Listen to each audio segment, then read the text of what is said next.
Ladies and gentlemen, in Louisiana, we're very proud of our young, dynamic, bright governor from Baton Rouge, Governor Bobby Jindal. Thank you all very, very much. Thank you. Thank you for that very warm reception. Welcome to the great state of Louisiana. We are so blessed and honored. Absolutely, you can clap for Louisiana. We're blessed and honored to have you here. I want to talk today about a very serious issue, what I think is the biggest, most important challenge facing our country. You know, there are a lot of things that worry me about President Obama, a lot of things that worry me about what he has done to our country. I worry about the debt. I worry about the spending. I worry about the regulations. I worry about what he has done to our international standing on the foreign stage. I worry about what kind of future he leaves to our children and grandchildren. And there's so many of the things that he has done that can be reversed and changed by conservative leadership. But Matt, perhaps the biggest, most corrosive legacy of this administration would be the redefinition of the American dream. Now, what do I mean by that? You know, in America, we're blessed. We are blessed to live in the greatest country in the history of the world. And indeed, one of the things that makes us such a blessed people is that in America, the circumstances of your birth don't determine your outcomes as an adult. You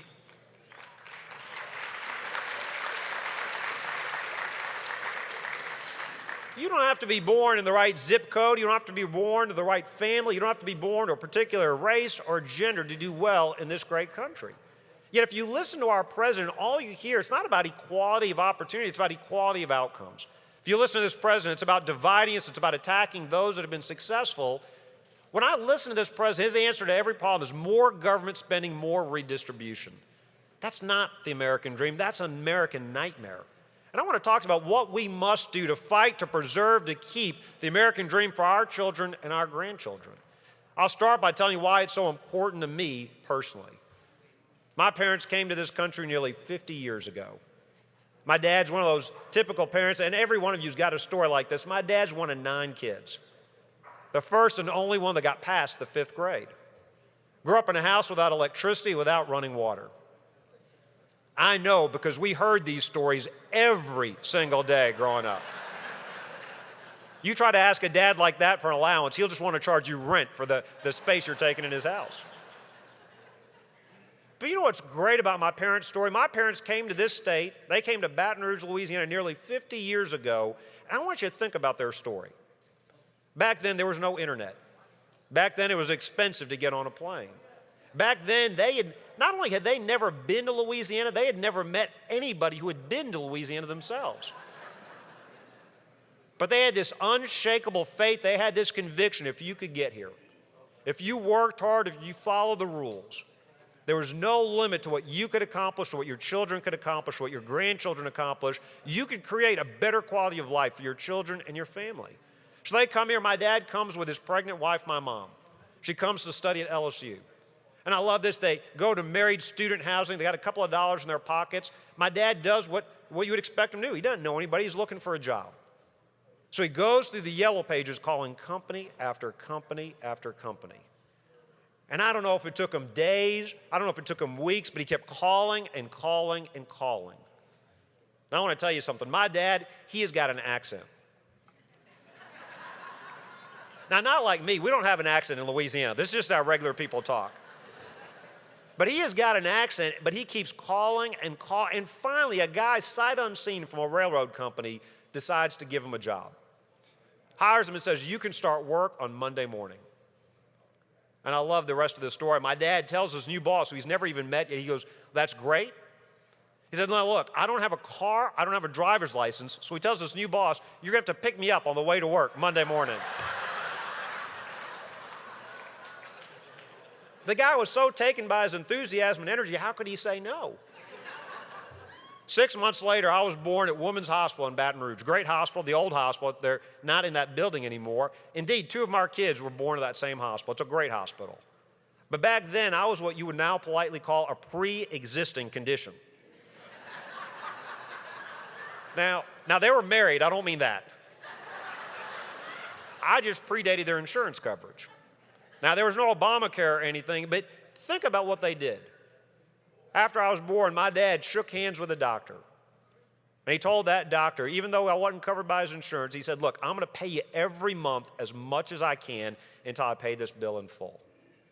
No paperwork, no bureaucracy. When our kids were born there, we had great insurance. It took us hours to fill out the paperwork. This was just two guys shaking hands. But that's the way it was done in this country. It was a simpler time back then. I've asked my dad, how do you pay for a baby on layaway today? I mean, if you skip a payment, can they take the baby back? What do they do? He says, no, you're paid for. Don't worry, nobody's taking you back. He said, now, we might have skipped a payment if they would have taken you back, but they're not going to repossess you. But the reason I tell you that is my dad, he did grow up in poverty, without that electricity, without running water, but he worked hard to give my brother and me a better chance in life. And here's the amazing thing. When my dad would see somebody that was successful, he wouldn't teach us to be jealous of that person. He wouldn't teach us to criticize that person. He would tell my brother and me, if you work hard, you could live in a nice house. You could drive a nice car. You could provide opportunities for your own children. My dad would tell my brother and me this almost every day. Sons, I'm not going to leave you a famous last name. I'm not going to leave you an inheritance. But I'm going to make sure you get a great education.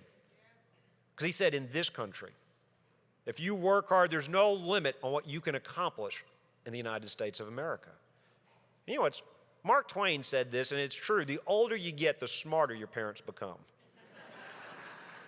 You know, I don't know about you, but I find myself turning to my dad more and more, and I hate it. Well, I got 3 young kids, and I say things to my kids I promised I would never say when I was a little boy. My dad would tell me, if your friends jumped off a bridge, would you jump off a bridge? Never understood what that meant, but now I say it to my kids. My dad used to say to me, this house isn't a democracy. As long as you're living under my roof, you're going to listen to my rules, and it doesn't matter. There's not a vote. What I say goes. Frustrated the heck out of me as a child. I'm saying the same thing to my kids every day.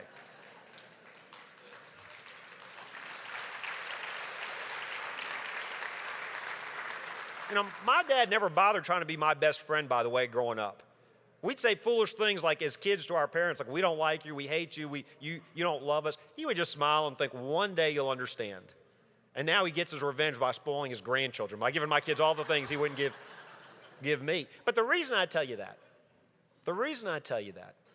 is my dad was exactly right. When he told us it was so important to get a great education, when he would tell us as kids, sons, every day you should get on your knees and thank God you are blessed to be born in the greatest country in the history of the world. You try to explain that to a young child. But now I understand what he was trying to teach us. And that leads me to an issue I want to talk to you about tonight. I want to talk about a couple of issues, but one that's very important. If we really believe in an American dream that's not just about redistribution and managing the slow decline of this great country, if we really believe in an American dream that says our best days are ahead of us, not behind us, if we believe in an American dream that says every generation gives to our kids more opportunities than those we inherited from our parents, if we believe that we're a forever young country, then it starts by making sure that every child in America, every child has the opportunity to get a great education. Now, people say they're for that. But if we're honest, we know there are children trapped in failing schools all over this great country. Now, we can make a practical argument for why it's important.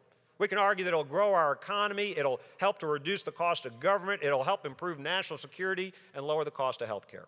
And those are all true. But I would argue there's a moral imperative. I'd argue there are too many children trapped in failing schools because their parents can't afford to move to a better neighborhood. Their parents can't afford to save the tuition to send their kids to a private school.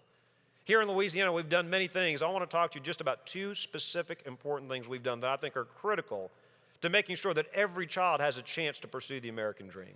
The first, we passed several laws, made many reforms to work to put a great teacher in every classroom. Now, every study shows if your child has a great teacher, they're likely on average to earn thousands of dollars more over their careers. Studies have shown if your 4th grade daughter has a great teacher, they're less likely to become pregnant as a teenager, more likely to go to college. You put it on your car, everybody would say, absolutely. If you put a bumper sticker on your car that says, I'm for great teachers, everybody would honk and say, absolutely. Yet look at our policies. If we really believe in great teachers, why don't we start paying them, hiring them, and firing them based on how well they're doing?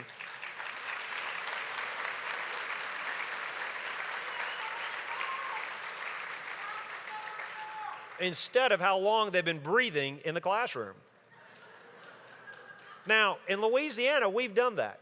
In Louisiana, we've overhauled our laws, but it wasn't without a fight. In Louisiana, we actually said, why don't we tie it to student achievement? As a result, we had protests. As a result, we had some superintendents that said to their teachers, if you want to protest the governor's policies, you can go to the Capitol, we'll pay you, but if you don't, you've got to show up for work. It got so bad we had to tell our kids, my little kids, every time they'd see these folks with posters, I'd say, well, that's just a parade for Daddy. That's why they've got Daddy's picture or name up there. One night, my little girl, though, she was going to bed and she was so nervous, she said, Daddy, she couldn't fall asleep. She said, Daddy. Some of those teachers, they're mad at you, aren't they?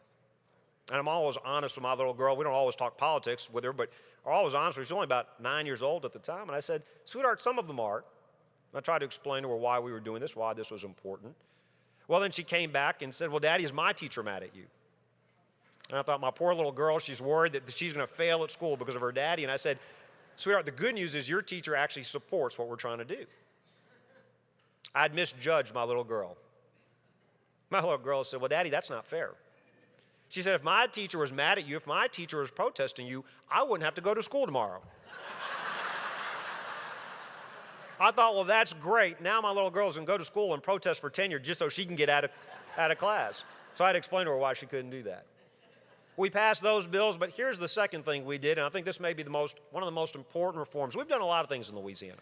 We've cut taxes, we've cut government spending, we're growing the private sector economy, but one of the most important things we've done is we've said that dollars should follow the child instead of making the child follow the dollars.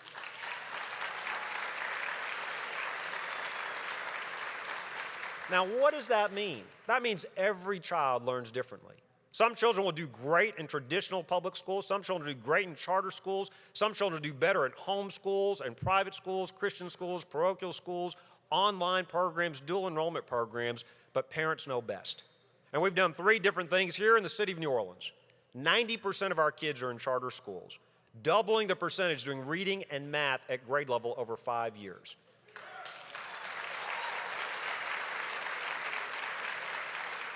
We've got a course choice program where you can start your day in a public school and then take courses throughout the day from other providers. But here's the program that's probably gotten the most controversy and attention.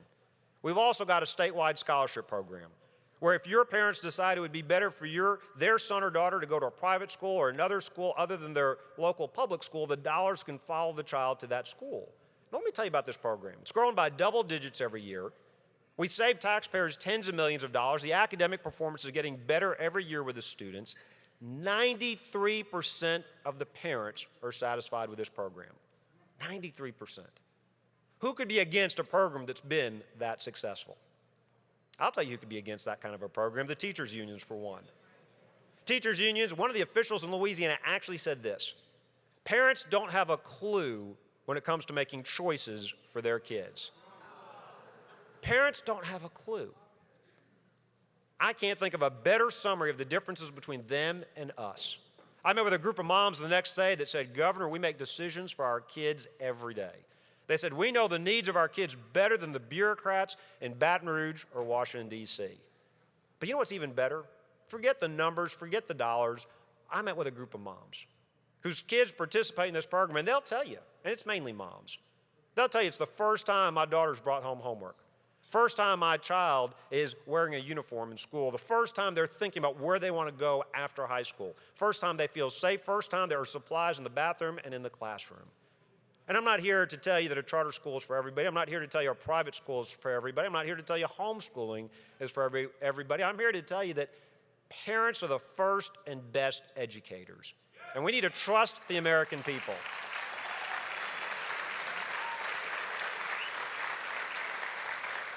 I want to talk about the other group that was opposed to us, the Department of Justice. Before I do that, I heard some of you talk about Common Core. And I'll tell you where I stand on that. I'm against the Common Core, and I don't want Louisiana to be in the Common Core.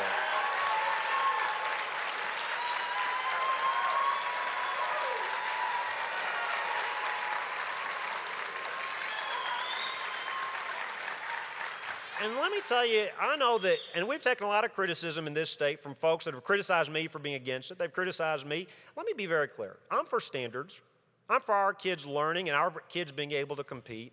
But it seems to me there's something fundamentally wrong when the bureaucrats, when the federal government especially, thinks they know best and they don't need to listen to parents.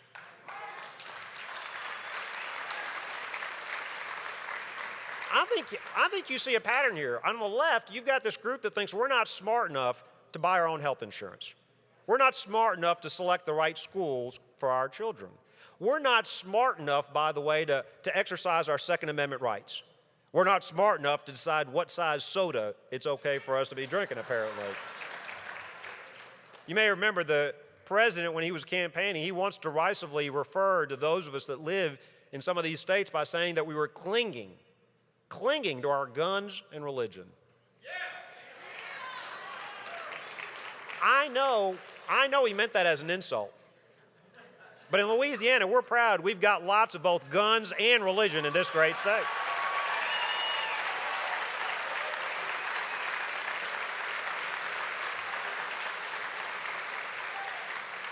That brings me to the second group that fought, the Department of Justice.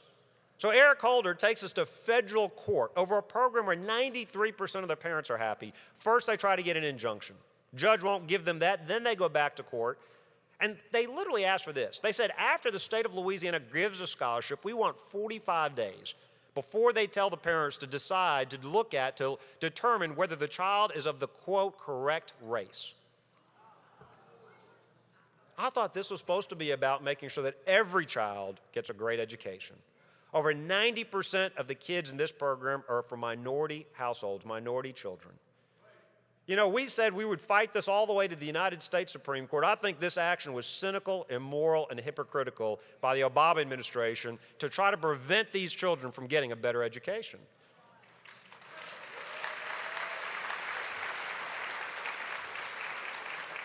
It's cynical because they're using the very laws designed to protect disadvantaged children to keep them trapped in failing schools.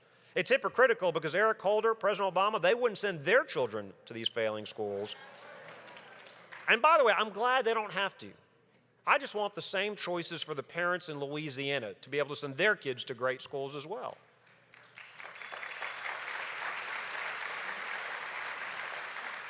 I also think it's immoral. These kids only grow up once. You know, it is a shame when the adults keep saying, don't worry, just give us more time, we'll fix the education system. These kids only have one chance to get a great education. Now, I'm thrilled to announce to you, we won in federal court. The judge refused to go along with what Eric Holder was trying to do to these parents and to these kids.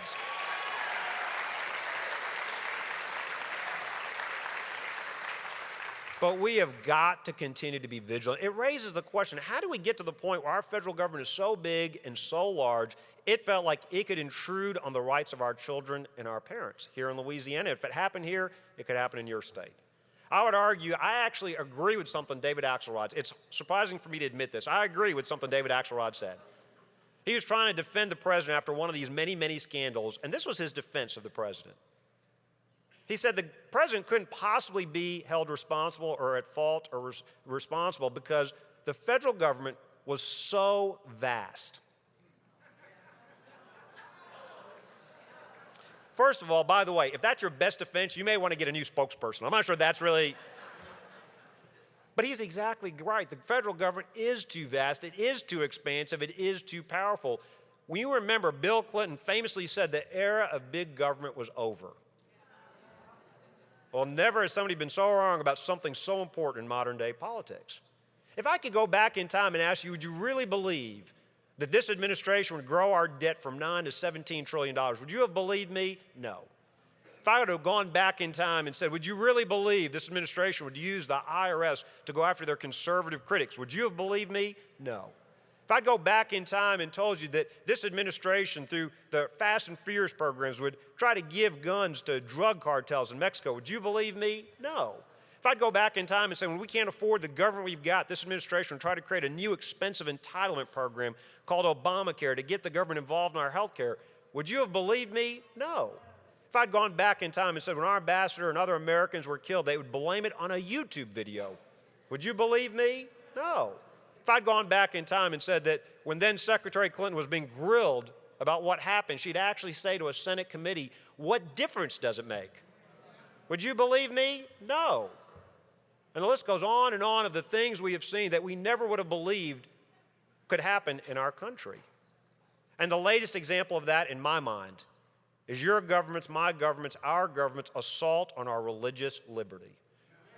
And this is this is one of the most important things happening in our country today.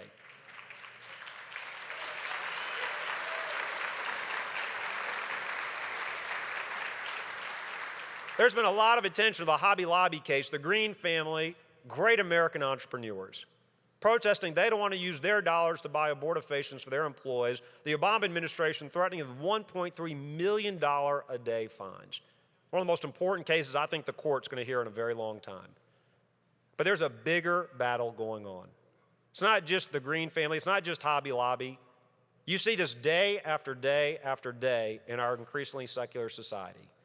And what worries me is we've got an administration who really doesn't understand, or who doesn't seem to understand, the concepts of religious liberty. You know, for a long time we've been saying that we've got a very smart president. For a long time we've said that he's a constitutional scholar. We knew he didn't like the Second Amendment. I thought he liked at least the First Amendment to the Constitution. You know, I'm not sure what they taught him at Harvard Law. I'm not really in favor of lawsuits, but he might want to sue them to get his tuition money back. I'm not sure he got his money's worth.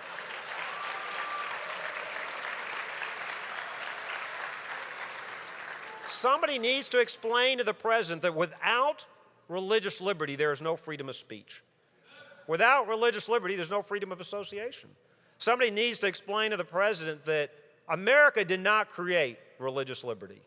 Religious liberty created America.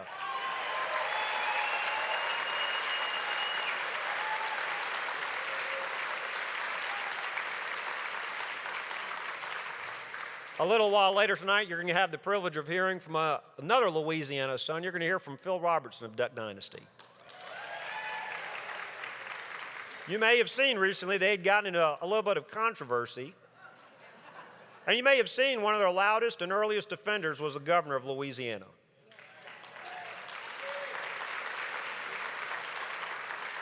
Now, you may have thought I did that just because they're from Louisiana.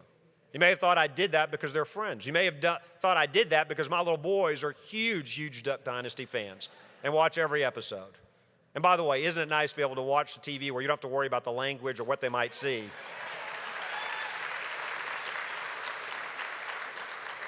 That's not why I stood up and defended Phil and their family when they were being threatened, when they were talking about potentially canceling the show. I stood up because I'm tired of this. I'm tired of the left. I'm tired of those that say they are for tolerance. They're for diversity, and they are, unless you happen to disagree with them. Let's be very clear about this. The left wants to silence anybody that has a different view and a different perspective.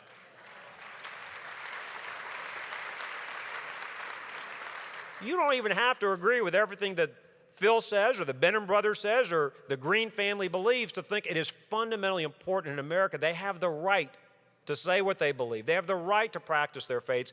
And we've got a message to the president. Religious liberty doesn't start and end in the pews. It doesn't start and end on Sundays.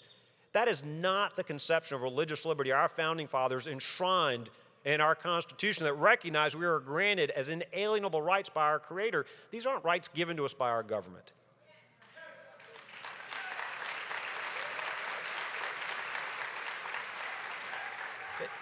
It was a little odd to hear the president at the National Prayer Breakfast several weeks ago talking about the assault on Christians and religious liberty happening all over the world.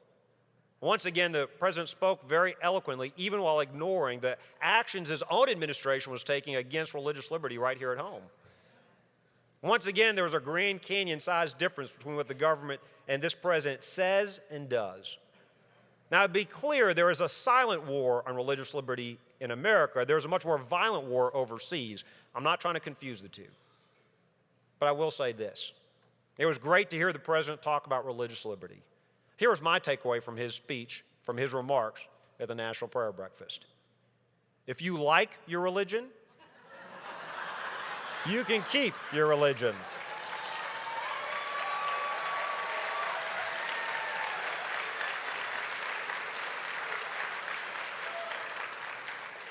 I'll close with a final couple of thoughts. Here is a question that has been bothering me for a very long time.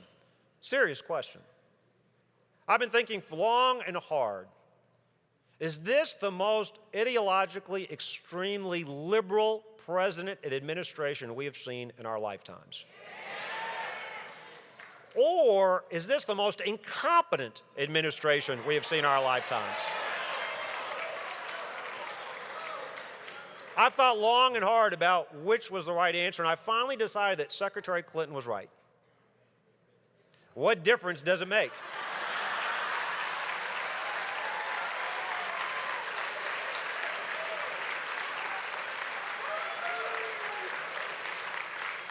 But I will tell you this. There's a rebellion brewing here in these United States of America. Every day, people like you and me are saying we've had it. We're going to stand up for our rights and freedoms and fight to restore an America where the American dream is possible for our children and grandchildren. My parents knew intuitively over almost 50 years ago, if you work hard here, there's no limit on what you can accomplish.